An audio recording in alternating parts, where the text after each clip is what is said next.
बार बार उच्चारण करेंगे आपको समझ में आएगा कितनी धारा है यहाँ पे। सत्य की धारा। नहीं हाँ वो भी है, सांची तक पहुँचेंगे, लेकिन धाराएं यहाँ पे है। आप पीछे हलाली रिवर देखेंगे जो बेतवा को ट्रिब्यूटरी है, तो रिवर फ्लो है। और जो इस हम लोग लैंडमार्क में है, ये लैंडमार्क बहुत ही यूनिक है। यूनिक इसलिए है कि हम इंडो गंजेटिक बेल्ट के सदर्न हिस्से में है, और इसके थोड़ी दूर बाद पेनिनसुलर इंडिया चालू हो जाता है, यानी नर्मदा से आगे। और इधर इंडो गंजेटिक बेल्ट का ये बेतवा के जस्ट सदर्न बाउंड्री। तो ये यूनिक है, ट्रांजिशन फेज है। और बुद्धिज्म को समझने के लिए सांची जैसे आपने देखा, उसी तरह सद्धारा को समझिए। ये वर्षावास के लिए सबसे उपयुक्त साइट है। आप जंगल में हैं, और ध्यान करने के लिए, अपना उपदेश देने के लिए बहुत यूनिक साइट है। हमारे साथ हमारे टीम मेंबर है, सीनियर है, जो इनने काम किया। हमारे साथ इंजीनियर हैं जायसवाल जी, जिनने इनिशियल स्टेज में यहाँ बहुत काम किए हैं। अब साइट देखते भी चलेंगे, हम लोग बात भी करते रहेंगे साथ में। यहाँ से इंस्क्रिप्शन भी मिले हैं जो, और कई चीज़ें हैं आप देखने को स्तूप में, आप जरूर देखें। चलेंगे। पिछली बार तो बारिश हो बोले कि ये ठीक है सर। यहाँ सुनने में अच्छा लगेगा। आप लोग अपनी यादें शेयर करें, काम के दरमियान जो आपको महसूस हुआ, और किस तरह से किस चुनौती में काम किया। और है निकलने से पहले जो बता दीजिए। अच्छा खड़ा होके आप भी सामने चले जाइए, आप भी सामने जाइए। यहाँ पर टोटल करीब 40 स्तूपास हैं, छोटे बड़े। और यहाँ पर जब मैंने 2005 में के मोहम्मद साहब हमारे सुपरिटेंडिंग आर्कियोलॉजिस्ट थे, तो इस स्तूप पे कंजर्वेशन काम शुरू किया गया था। तो उस समय जो मेन स्तूपा नंबर 1 है, इसके चारों ओर काफ़ी ज़्यादा उसके रिस्टोरेशन के पार्ट सारे पड़े हुए थे। और ये जो स्ट्रक्चर है, इसके अंदर भी यहाँ पर इसका सूची रेलिंग वगैरह जो आसपास मिला था, तो यहाँ रिस्टोर करके इसको रखा हुआ है। तो जब रिस्टोरेशन की बात आई थी, यूनेस्को का प्रोजेक्ट था, यूनेस्को की टीम आई हुई थी, सर व्यास सर है, सारी टीमें 2099-2001 से कंटिन्यू विजिट चल रहा था उनका। और पहले से मतलब 92 से ही चल रहा था, 92 से ही चल रहा था। देन उसके बाद मूर्त रूप जो है उसको 2001 से देना शुरू हो गया। जब 2005 में मैंने काम शुरू किया, तो हमारी टीम थी जिसमें assistant archaeologist, surveyor, draughtsman, engineer, मैं कंजर्वेशन असिस्टेंट, ये सारे लोग हम लोग मिलकर काम इस समय स्टार्ट किए। तो सर मेधी तक ऑलरेडी हम लोगों ने करके रखा था। मेधी के बाद मैंने काम शुरू किया। तो ये जो जितना भी डेब्रीज था, उसमें से सिलेक्शन करना था कि कौन सा पत्थर कहाँ पर आएगा। लेकिन एक रैंडम साइज़ था, उस साइज़ को मेंटेन करते हुए हम लोग डिक्रीजिंग रेट में ऊपर चल रहे थे। उसकी ड्राइंग भी हमारे पास अप्रूव थी कि अंदर हमको जो मिला ब्रिक स्ट्रक्चर मिला था। ब्रिक स्ट्रक्चर के बाद हमने इसमें उसको एज इट इज़ सेफ रखने के लिए जियो टेक्सटाइल की एक शीट दी थी। जियो टेक्सटाइल के बाद हमने उसमें सैंड का कुशन दिया था। और उसके बाद मेसनरी वर्क था, रैंडम रूबल मेसनरी, फिर कोर्स रूबल मेसनरी। तो वो जब सैंड का कुशन देने से वो सैंड का पार्ट उसमें वाइड्स को बंद करता था, और स्ट्रक्चर को दबाते हुए मेसनरी को सपोर्ट देते हुए ऊपर जाता था। तो जिस स्टेज पर हमको जिस लेवल पे हमको सीआर मेसनरी मिली थी, जिस लेवल पे हमको ब्रिक मेसनरी मिली थी, आज वही काम हमने 2008 में उसको कंप्लीट किया था जून में, और वो एज इट इज़ वहाँ पर बना हुआ है। उसके बाद क्योंकि उसी रूप पे लाके हमने छोड़ दिया। सूची रेलिंग के पूरे पार्ट मिले नहीं है, तो एज इट इज़ पड़े हुए हैं। उस पर कभी भविष्य में काम होगा तो वो पूरा कर लिया जाएगा। रेलिंग कास्केट हमको यहाँ पर एक चैम्बर बना हुआ है नीचे, उसमें रेलिंग कास्केट का एक पहले मिला था, तो वो सांची में रखा हुआ है। बस इतना का टुकड़े मिले। बाकी पैटर्न वही था, अपना एंशिएंट पैटर्न था। लाइम मोटर ग्राइंडिंग करके हम लोग काम करते थे। कंजर्वेशन के काम अभी भी चल रहे हैं, हम लोग कंटिन्यूअस काम करते रहते हैं। चुनौती हमारी ये होती है कि हम ऑथेंटिसिटी मेंटेन करते हुए काम करें। हम कुछ नया सॉरी आप ये समझ नहीं पाएंगे हिंदी। नहीं समझते हैं। व्यास सर कुछ आप बताएं, कुछ आप भी बताइए। आप ये जो व्यास सर को सुनिए थोड़ी देर। सद्धार आप जो जंगल देख रहे हैं ना, ये बहुत बड़ा जंगल है यहाँ का। वाइल्ड लाइफ सेंचुरी भी है, यहाँ जानवर भी बहुत है। यहाँ ये पहाड़, ये दो ये देखिए, ये के पहाड़, एक सामने पहाड़, इसके बीच में नदी है। और नदी इसका नाम है, पहले जाती है तो घोड़ा पछाड़ हो जाता है, फिर बाद में इसी नाम हलाली हो जाता है, फिर धीरे धीरे विदिशा जाती है तो इसका नाम बेत हो जाता है, फिर आगे बेतवा मिलती है, पूरी एक बेतवा हो जाती है। ये पूरी नदी यहाँ की है। तो इसके सबसे पहले जो डिस्कवरी हुई है 1853 में, मेजर जनरल कनिंगम, वो पहले सर्वे जनरल थे इसमें भारत सरकार में, उसका ASI के डायरेक्टर जनरल।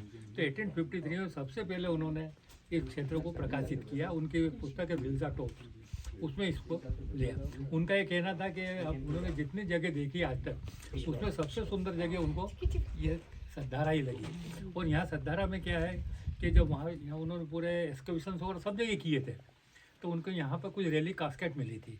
यहाँ मेन जो 3 स्तूप है, बाकी तो छोटे मोटे 40 स्तूप है, लेकिन 8 स्तूप तक सही है। जो स्तूप नंबर 3 है जो हम देखेंगे, इसमें जैसे वो सांची में बुद्धिस्ट रेलिक्स मिले थे सारीपुत्र महामोगलायन के, और यहाँ पर भी सारीपुत्र महामोगलायन के स्तूप थी, क्योंकि इसका ज़्यादा वर्णन उनकी पुस्तक विल्सा टॉप में सचित्र पूरा दिया है, कहाँ से क्या क्या चीज़ें मिली है, और उसमें भी सब ब्राह्मण लिपि के सब लेख थे, आज वो ब्रिटिश म्यूजियम में रखे हुए हैं। तो यहाँ जब ये आर्किल सर्वे ऑफ इंडिया ने इसको अपने अंडर में लिया, तो उसके पहले विलेज सर्वे गाँव हम लोगों ने किए यहाँ।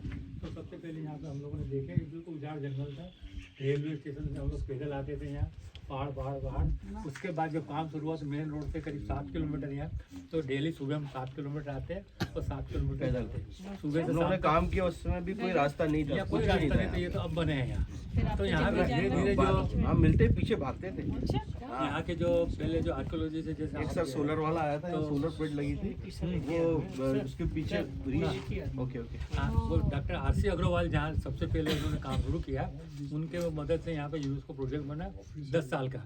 तो यूनेस्को प्रोजेक्ट में क्या है कि यहाँ के प्रिजर्वेशन मॉन्यूमेंट और एक्सकेवेशन में यहाँ पे बुद्धिस्ट मोनास्ट्री वगैरह कई मिले। तो यहाँ वैसे टोटल 3 मोनास्ट्री थी जिसमें बुद्धिस्ट साधु रहते थे, जिसमें एक तो पूरी डैमेज बिल्कुल नहीं थी, अभी 2 आज भी है, एक तो हम जाएंगे यहाँ पर और एक ऊपर। तो इनकी बनावट क्या है, जो जंगल में होने से क्या क्या है कि यहाँ पे ऊंचे प्लेटफार्म में मोनेस्ट्री बनाते थे जहाँ, और उससे प्लानिंग स्क्वायर होता है, उसमें क्या रहने की जगह अलग होती थी, खाने पीने की अलग होती, सोने की अलग होती। इसके अलावा एक अन्न भंडार होता था, जैसे वो होज होता है ना कुआं, उस टाइप से अन्न भंडार होता था जो यहाँ पे हम लोगों को खुदाई में मिला। और यहाँ पे क्या है, कुछ स्तूप पे हम लोगों ने एक्सकविशंस की है डिटेल देखने के लिए। स्तूप नंबर 8 है यहाँ, तो यहाँ हमने पूरा ओपन करके देखा, उसमें पूरा रिलैक्स चेम्बर मिला, रिलैक्स तो नहीं मिली, लेकिन कंजर्वेशन करने में समय एक एक पत्थर का डॉक्यूमेंट किया, जिसे उसको निकाला, उसको रीसेट करके यहाँ 40 उसको हम लोगों ने तैयार किए। केवल ढेर पत्थर के थे। जब हमने उसके ओरिजिनल निकाले तो ओरिजिनल कोर उसमें गई। यूनेस्को का ऐसा जो एक क्राइटेरिया है कि हमें उसमें मन से कुछ नहीं बनाना, हमें जितना है उतना ही हमें रखना, आगे कुछ नहीं करना। इसके अलावा साथ साथ में हमने दूसरे काम भी किए यहाँ, कि यहाँ पूरे जो सर्वे भी किया, यहाँ प्री हिस्टोरिक पेंटिंग भी मिले हैं, टूल्स भी मिले हैं, कुछ रॉक पेंटिंग भी है, जिसमें सबसे अच्छा जो पेंटिंग है वो गौतम बुद्ध का है। गौतम बुद्ध से पेंटिंग बना, उसके ऊपर उनके जो 3 स्तूप बने हैं, और वो ब्राह्मी लिपि में पूरा देखे, जो 5वीं शताब्दी ईस्वी का गुप्त काल का। तो यह 3rd सेंचुरी BC से जहाँ के 5th सेंचुरी तक यहाँ सब कंटिन्यू चीज़ें मिलती है। और जैसे दानदाताओं के अभिलेख आपने वहाँ देखे थे, उस प्रकार के यहाँ एक्सकर्शन हमें यहाँ मिले। यहाँ 70 दानदाताओं के नाम मिले, 70। तो पूरा हमने डिसाइफर किया, इसकी हम लोगों ने पूरी रिपोर्ट सबमिट की हुई, जो ASI का जो वेबसाइट है उस पर कभी आप डिटेल देखना तो यहाँ की पूरी रिपोर्ट मिल जाएगी। तो इसके अलावा कुछ जो है टेम्पल रिमेन्स भी मिले। टेम्पल है बुद्धिस्ट टेम्पल, वो कैसे होते थे, एप्साइडल टेम्पल होते थे, पीछे तो गोल होते थे, आगे सीधे लंबे, और बीच में स्तूप होते थे। वो ऐसा कहते हैं यहाँ वुडन इसके पिलर वगैरह रहे होंगे। जब यहाँ स्तूप का एक्सकवेशन किया तो पहले तो हम तो समझते थे कि ये सुंग काल का होगा, 2nd सेंचुरी BC। जब नीचे ब्रिक स्ट्रक्चर निकले, उसका मेजरमेंट हमने देखा तो बिल्कुल स्तूप का जो होता है मौर्यन पीरियड का, वो जो ईंटों का जो स्तूप बने थे, इनकी स्पेशल साइज होती है, कुछ चौकोर भी होती है 30 centimetre bye 30 centimetre bye 7 centimetre. लेकिन इस काल में कुछ ऐसी ईंटें मिली है जो 47 सेंटीमीटर लंबी है, 22 सेंटीमीटर चौड़ी और 7 सेंटीमीटर ठीक ऐसी मिली। 3 प्रकार की ईंटें मिले जिससे पूरा स्तूप बना। और स्तूप के क्या है कि जो ये जो साइड है अपने यहाँ जब हमने देखा एक्सकवेशन किया तो कुछ जैसे पिलर के हम लोगों को रिमेन्स मिले, ऐसा लगता है जैसे सांची में पिलर था वैसे यहाँ पिलर था। और जैसे चुनार स्टोन का जैसे वो पिलर था उसके अवशेष मिले, उसको जो एलिफेंट कैपिटल है वो भी यहाँ पे हम लोगों को उसके टुकड़े मिले। तो ऐसी चीज़ें यहाँ जैसे ये सेकंड सेंचुरी BC में स्तूप का रेनोवेशन हुआ।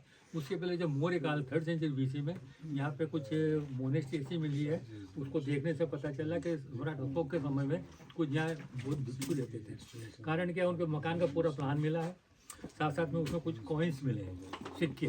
तो 3rd सेंचुरी BC में पंचमार सिक्के चलते थे, यानी स्क्वायर कांच वो टुकड़े होते थे और उसके ऊपर ठप्पे होते थे। पहले उस समय सिंबल ही होते थे कि क्या होता है, लंबे लंबे जो तांबे के जो पीसेस होते थे वो गर्म करते, उनको काटने के बाद उसके ऊपर ठप्पे लगाए जाते थे, तो सिंबल उसके बन जाते थे। एक तो कुछ सिंबल होते थे, बिल है, सूर्य है, ऐसे कुछ, और पीछे केडूसी थे ना, गेहूं की बाल का, ऐसे कुछ सिक्के मिले।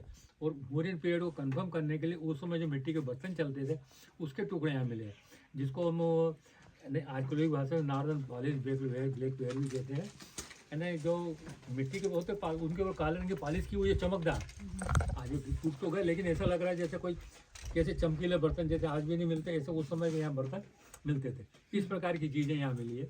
और कुछ स्तूप को हमने भी एक्सकवेशन नहीं किया है, यहाँ पर स्तूप नंबर 4 है यहाँ, तो उसमें हमें जो ओपन किया तो उसके अंदर कुछ वो भिक्षा पात्र जैसे होते हैं ना, मिट्टी के बर्तन वगैरह, वो उसमें मिले।